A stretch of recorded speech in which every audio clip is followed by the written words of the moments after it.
오늘 제게 주신 하나님 말씀은 로마서 1장 8절부터 17절까지의 말씀입니다.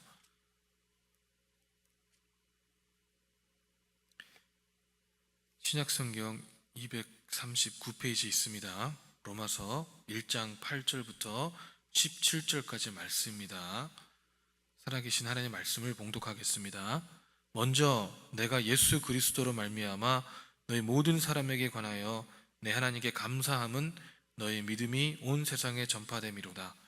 내가 그의 아들의 복음 안에서 내 심령으로 섬기는 하나님이 나의 증인이 되거니와 항상 내 기도에 쉬지 않고 너희를 말하며 어떻게 하든지 이제 하나님의 뜻 안에서 너희에게 나아갈 좋은 길 얻기를 구하노라. 내가 너희 보기를 간절히 원하는 것은 어떤 신령한 은사를 너희에게 나눠주어 너희를 견고하게 하려 함이니 이는 곧 내가 너희 가운데서 너희와 나의 믿음으로 말미암아 피차 아니함을 얻으려 함이라.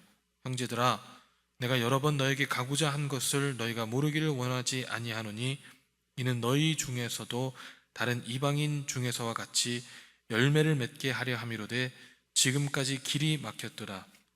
헬라인이나 야만인이나 지혜 있는 자나 어리석은 자에게 다 내가 빚진 자라. 그러므로 나는 할 수 있는 대로 로마에 있는 너희에게도 복음을 전하기를 원하노라. 내가 복음을 부끄러워하지 아니하노니 이 복음은 모든 믿는 자에게 구원을 주시는 하나님의 능력이 됨이라. 먼저는 유대인에게요 그리고 헬라인에게로다. 복음에는 하나님의 의가 나타나서 믿음으로 믿음에 이르게 하나니 기록된 바 오직 의인은 믿음으로 말미암아 살리라 함과 같으니라. 아멘. 이 빌립보서 4장 9절에 보니까 너희는 내게 배우고 받고 듣고 본 바를 행하라. 그리하면 평강의 하나님이 너희와 함께 계시리라. 아멘. 이라고 말씀하십니다. 이 사도 바울이 빌립보에 있는 그리스도인들에게 한 말입니다. 본인에게 배우고 받고 듣고 본 바를 행하라고 말씀하십니다. 이 너무나도 담대한 말씀입니다. 그 이후에 한 말씀은 더 놀랍습니다. 그리하면 평강의 하나님이 너희와 함께 계시리라. 아멘. 이 본인을 따라하면 하나님께서 함께 하신다니 어떻게 이런 말씀을 할 수가 있죠? 제가 드는 생각이었습니다. 이 얼핏 들으면 무슨 이단이나 할듯 이야기를 어떻게 할 수 있을지 참으로 궁금했습니다.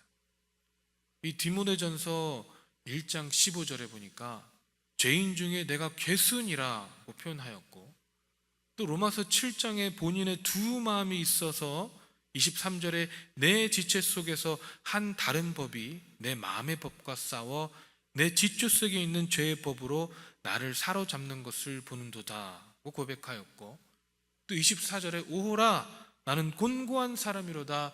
이 사망의 몸에서 누가 나를 건져내랴 라고 탄식했던 사도 바울이 이 빌립보에서는 어떻게 내게 배우고 받고 듣고 본 바를 행하라고 이렇게 담대하게 말씀할 수 있었을까요?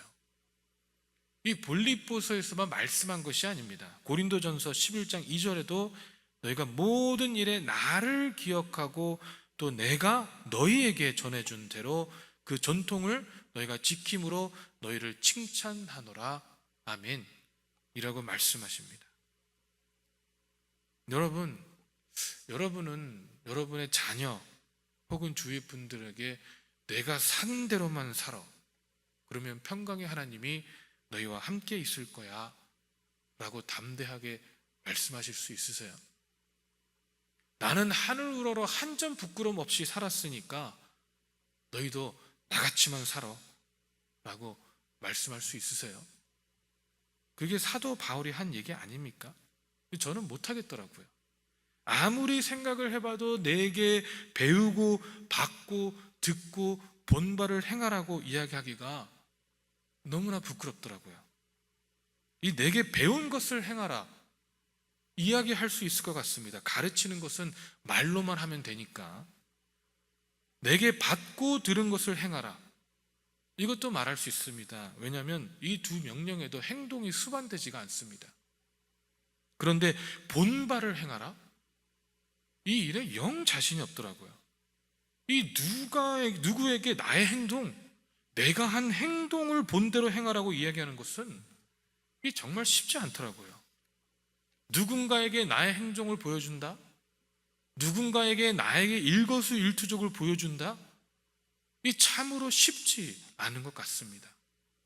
특히 요즘같이 이 개인의 프라이버시를 너무 소중히 여기고 이 프라이버시가 침해되면 마치 본인의 존재의 도전을 한 것 마냥 생각하는 이 저희 사회에서는 더욱 쉽지가 않습니다. 나의 삶을 다 드러내도 성도님들께서, 나의 주위의 사람들이 과연 하나님을 본받고 하나님만을 바라볼 수 있을까? 과연 나의 삶을 다 드러내므로 주위에 나의 가진 것을 다 나눠주고 주위의 그리스도의 사랑, 그 사랑만을 실천할 수 있을까? 과연 내 자녀들이 내 삶을 바라보고 어떻게 평가를 할까? 참으로 쉽지 않았습니다. 이 TV에서 다큐멘터리를 봤습니다. 한국에 계신 어떤 목사님이 가정이 소개하는 프로그램이었습니다. 그 목사님의 교회는 성도가 3가정밖에 없습니다. 그런데 이 목사님의 가정에는요 8명의 자녀가 있습니다. 직접 낳은 자녀들 3, 그리고 5명의 동생들을 입양했습니다. 딸들보다 아들들이 입양이 덜 된다고 하여 다 남자들만 입양을 했습니다. 집에 세탁기가 3개이고요 드라이기가 2개였습니다. 이 세탁기와 드라이기도 얼마 전에 그 목사님 댁에 사정을 들은 어떤 분께서 도네이션을 해준 것입니다. 여러분, 이 사실만 봐도 얼마나 힘들게 사시는지 우리가 짐작할 수 있지 않습니까? 이 큰딸은 동생들을 돌보느라고 고등학교를 졸업하지 못하고 검정고시를 보았습니다. 그리고 지금은 이 사회복지사가 되기 위해 공부를 하고 있습니다. 이 남들은요 집안 사정도 좋지 않은데 왜 이렇게 아이들을 입양하느냐고 이야기합니다. 이 남들은 큰딸을 보면서 딱하다, 부모를 잘못 만났다, 내가 고생한다 라고 이야기합니다. 그런데 이 딸은요 자신이 너무 행복하다며, 이렇게 부모 잃은 아이들을 입양해 키우시는 부모님이 너무 자랑스럽다고 본인도 꼭 나중에 이 엄마와 같이 아이들을 입양하겠다고 하는 이야기를 들었습니다. 어떻게 보면 우리 사회의 이 성공의 기준에서 동떨어진, 이 우리가 사는 이 세상의 기준으로는 전혀 효율적이지 않은 삶을 살아가고 있지만, 비록 성도가 3가정밖에 없는 교회를 섬기지만 이 과연 예수 그리스도의 기준으로 바라본다면 어떨까요? 본인의 삶을 완전히 드러내고 본인의 해산의 고통으로 난 3명의 자녀들뿐만 아니라 이 가슴의 고통으로 난 5명의 자녀들에게 배우고 받고 듣고 본 바를 행하게끔 몸소 실천하고 있는 것이 아닐까요? 이런 삶이 바로 우리 하나님의 자녀인 그리스도인들에게 주어진 삶이 아닙니까? 여러분, 이 분만이 이런 삶을 산 것이 아닙니다. 바로 우리 구주 되시는 그리스도 역시 이런 삶을 살았습니다. 우리 주님께는 이 12자에게 와 보라 라고 명하시면서 그들과 같이 자고 먹고 살아가면서 삶으로 몸소 보여주셨습니다. 우리 주님께서는 우리와 같이 고통당하시고 우리와 같이 우시고 우리와 같이 기뻐하심으로 이 그분의 삶을 통하여 우리가 어떻게 살아가야 하는지를 몸소 보여주셨습니다. 이 3년 동안 12명에게 온 힘을 쏟아 부으시고 그들의 무지함을 깨우치 하기 위해서 무던히 노력하시고 하나님의 자녀된 삶을 살게 하시기 위해서 같이 생활하셨습니다. 우리의 사회의 기준과 이 세상의 기준으로 볼 때 너무나도 비효율적인 사역을 하신 분이 바로 우리 주님 아닙니까? 그런 주님께서 마지막에 말씀하신 것, 우리가 너무나도 잘 알고 있는 마태복음 28장 19절부터 20절에 있는 말씀, 그러므로 너희는 가서 모든 민족으로 제자를 삼아 아버지와 아들과 성령의 이름으로 세례를 베풀고 내가 너에게 분부한 모든 것을 가르쳐 지키게 하라. 아멘. 이 사도 바울이 빌립보서에서 그리고 고린도에서 담대하게 이야기할 수 있었던 것도 우리 주님이 먼저 이렇게 담대하게 이야기를 하셨기 때문 아니겠습니까? 고린도전서 11장 1절에요, 이 사도 바울은 이야기합니다. 내가 그리스도를 본받은 자가 된 것 같이 너희는 나를 본받는 자가 되라. 아멘. 영어로 보니까 Be imitators of me as I am of Christ. 내가 그리스도를 따라하는 자니까 너도 나를 따라하라는 겁니다. 내가 그리스도를 따라하니까 너희가 나를 따라하면 너희도 역시 그리스도를 따라하게 된다는 것입니다.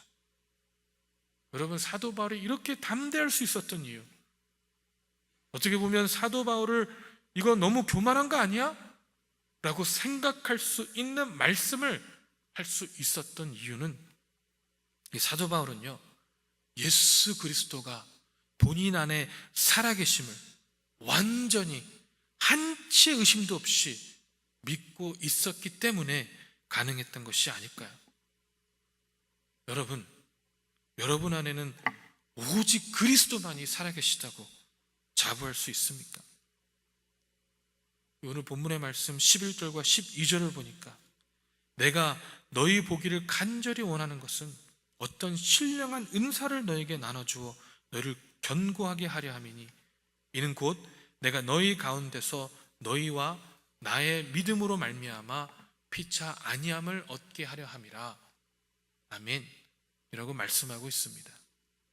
사도 바울은요, 이 로마 교회에 편지를 보내면서 본인이 편지를 쓴 동기를 정확하게 밝혀두고 있는데, 그것은 바로 신령한 은사, 즉 복음을 전함으로 이 듣는 이로 하여금 견고하게 하려 한다는 것과 이 서로의 믿음으로 말미암아 피차 아니함을 받으려고 한다는 것입니다. 여러분, 여기서 이 신령한 은사는 어떤 성령의 은사, 방언의 은사, 예언의 은사, 신유의 은사 등을 이야기하고 있는 것이 아닙니다. 여기서 말씀하고 있는 신령한 은사는 복음, 즉 예수 그리스도를 말씀하는 것입니다. 이 사도 바울은요, 우리가 복음을 들어야 할 일을 분명하게 제시하고 있습니다. 이 지금의 시대 많은 사람들이 복음을 전하는 것을 이 예배당에 많은 사람들을 많이 오는 차원으로 이해하고 있는데, 여러분, 이거는 오산입니다.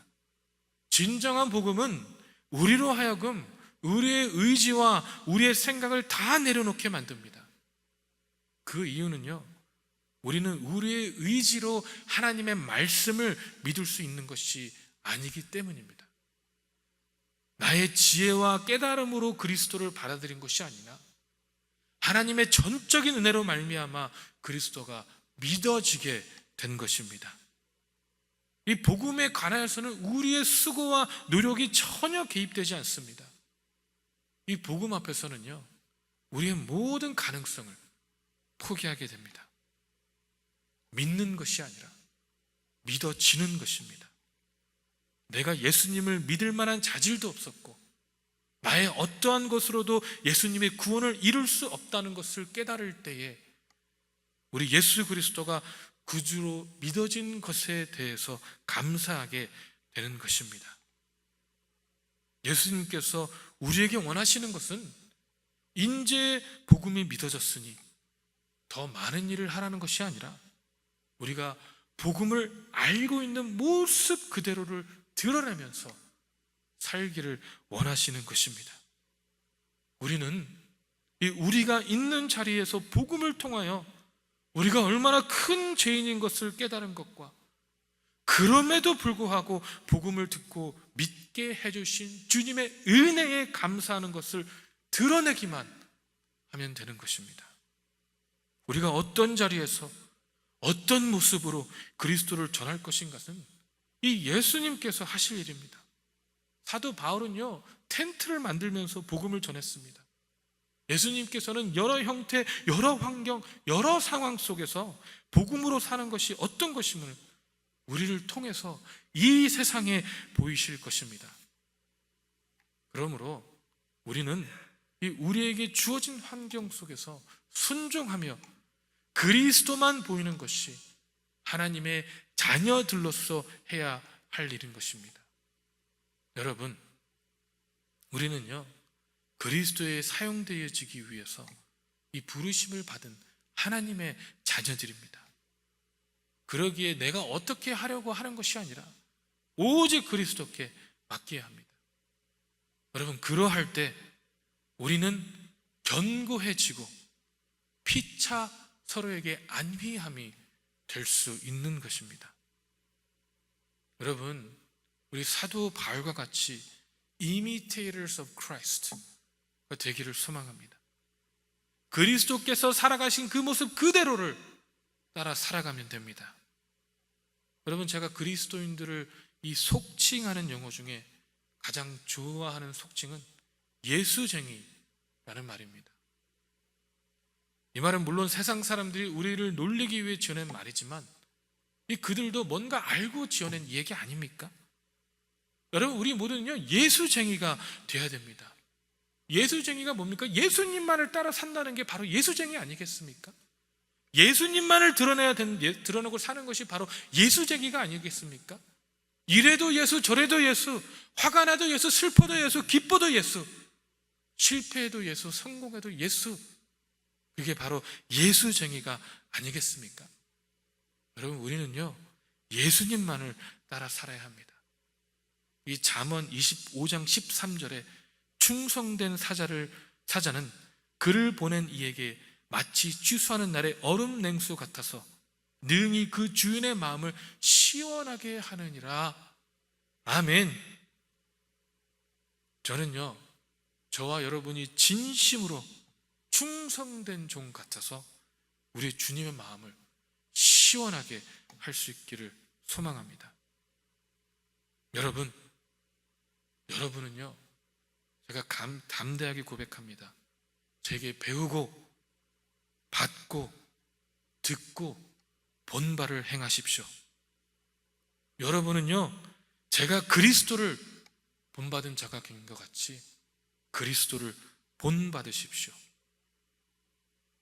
여러분, 그리고 이 고백, 내가 그리스도를 본받은 자가 된 것 같이 너희는 나를 본받으라 했던 이 고백이 사도 바울의 고백, 저의 고백이 아니라 우리 모두의 고백이 될 수 있기를 주님의 이름으로 축원합니다.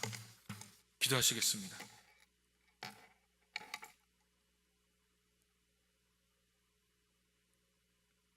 사랑의 하나님,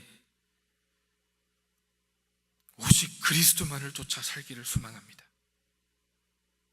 그래야 아버지 하나님, 내 주위에게, 내 자녀들에게 아버지, 내가 그리스도를 본받은 것 같이 너희는 나를 본받으라, 이렇게 담대하게 고백할 수 있는 저희 한 사람 한 사람 될 수 있도록 축복하시고 인도하여 주시옵소서. 이제는 내 안에 오직 예수 그리스도만이 살아계심으로 그 살아계신 예수 그리스도만이 나의 삶을 통하여 드러날 수 있도록 아버지 인도하여 주시옵소서. 아버지, 나의 생각, 어떻게 보면 내가 갖고 있는 아버지 여러 가지 경험들, 아버지 그것으로 인하여 예수 그리스도를 믿을 수 있는 것이 아니지 않습니까? 아버지, 우리가 예수 그리스도를 믿을 수 있는 것은 오직 주님의 은혜요, 오직 주님의 헌신과 주님의 죽음과 주님의 부활과 주님의 사랑으로 인함이 아니겠습니까? 아버지, 그렇다면 우리도 이 세상에 그 동일하게 행할 수 있도록 우리의 죽음과 우리의 헌신과 우리의 사랑을 통하여서 이 세상 가운데 예수 그리스도를 몰라서 고통받고 신음받는 그 영혼들에게 예수 그리스도께서 우리에게 먼저 다가와 준 것처럼 우리도 먼저 다가갈 수 있도록, 먼저 그들에게 예수 그리스도를 손 내밀어 줄 수 있도록 아버지 축복하시고 인도하여 주시옵소서.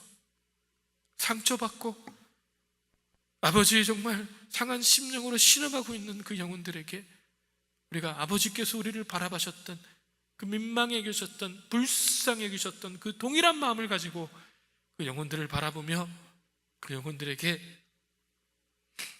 예수 그리스도만을 온전하게 전할 수 있는 아버지 우리 주님의 백성, 주님의 자녀, 주님의 종, 주님의 아들, 딸들 될 수 있도록 아버지 축복하시고 인도하여 주시옵소서. 감사드립니다. 살아계신 예수 그리스도 이름으로 기도했습니다. 아멘. 하늘에 계신 우리 아버지여, 이름이 거룩히 여김을 받으시오며 나라의 몹시며 뜻이 하늘에서 이룬 것 같이 땅에서도 이루어지리다. 오늘날 우리에게 일용할 양식을 주옵시고 우리가 우리에게 죄진 자를 사하여 준 것 같이 우리 죄를 사하여 주옵시고 우리를 시험에 들지 말게 하옵시며 다만 악에서 구하옵소서. 대기 나라와 권세와 영광이 아버지께 영원히 삼나이다. 오직 주의 사랑에 매여 내 영 기뻐 노래합니다. 이 소망의 언덕 기쁨의 땅에서 주께 사랑 드립니다. 오직 주의 임재 안에 갇혀 내 영 기뻐 찬양합니다. 이 소명의 언덕 거룩한 땅에서 주께 경배드립니다. 주께서 주신 모든 은혜 나는 말할 수 없네. 내 영혼 즐거이 주 따르렵니다. 주께 내 삶 드립니다. 주께 내 삶 드립니다.